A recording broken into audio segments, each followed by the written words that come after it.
Hello friends, welcome back to Andhra foods to అప్పు cookings.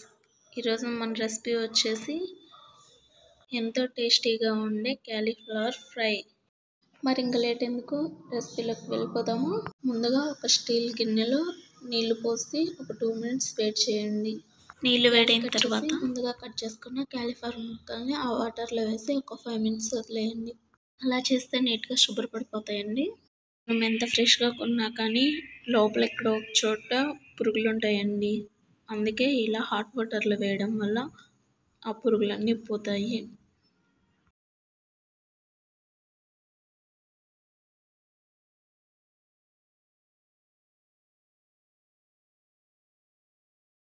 Five minutes ఆగిన తర్వాత అవి ఒక గిన్నెలోకి తీసేసుకొని మళ్ళీ ఒకసారి చల్లని నీటితో క్లీన్ చేయండి.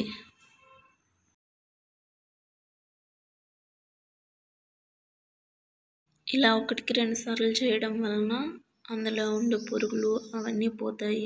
ఇలా నేను చూపిస్తున్నట్టు నీట్గా క్లీన్ చేసుకొని వడకట్టి ఒక ప్లేట్లోకి తీసుకోండి.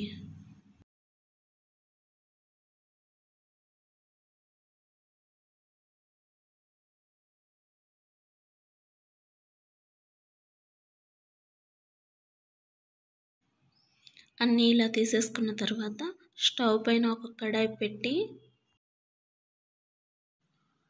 4 టేబుల్ స్పూన్లు ఆయిల్ వేసుకోండి. ఆయిల్ కొంచెం హీట్ అయిన తర్వాత పోపు దినుసులు,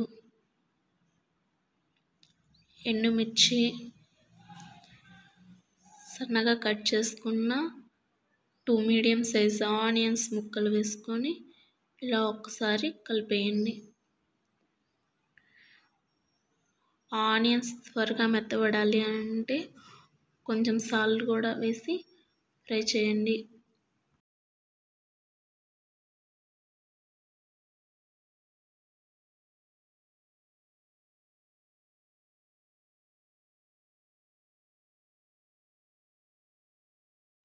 ఆనియన్స్ ఇలా కొంచెం ఫ్రై అయిన తర్వాత ఒక 2 రెమ్మల కరివేపాకు కూడా వేసి ఫ్రై చేయండి.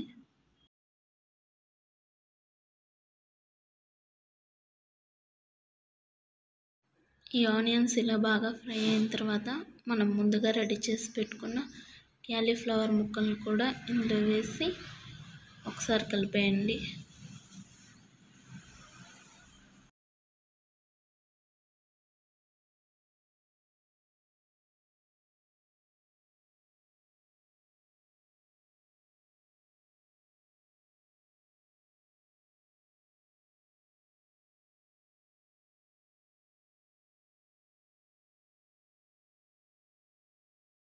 ఆ తర్వాత అందులో 1 స్పూన్ పసుపు,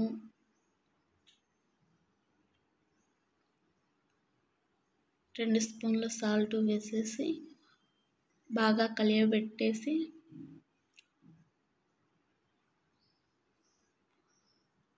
అది మగ్గే వరకు మూత పెట్టండి. ఎందుకంటే మనకి ఆయిల్లో బాగా మగ్గిపోతుంది మూత పెట్టడం వలన.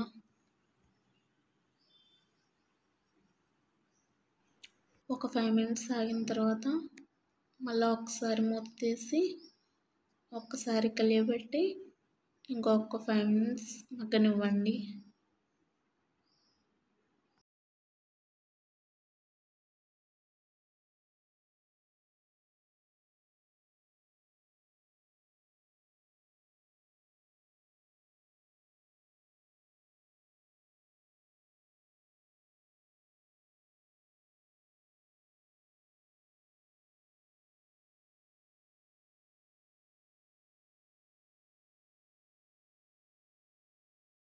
ఫైవ్ మినిట్స్ ఆగిన తర్వాత మూత తీసి చూడండి ఎంత చక్కగా మగ్గిపోయిందో.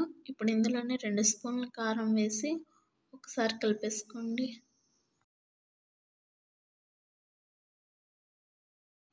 నెక్స్ట్ అందులోనే 1 స్పూన్ ధనియాల పొడి, 1 స్పూన్ జీలకర్ర పొడి, ఒక 1/2 టేబుల్ స్పూన్ గరం మసాలా వేసి ఒకసారి కలిపేయండి. ఫైనల్గా ఒక గుప్పెడు కొత్తిమీర కూడా వేసి ఒకసారి తిప్పేసి మూత పెట్టి ఒక 2 మినిట్స్ మగ్గనివ్వండి. అంతే, ఎంతో టేస్ట్గా ఉండే కాలీఫ్లవర్ ఫ్రై రెడీ.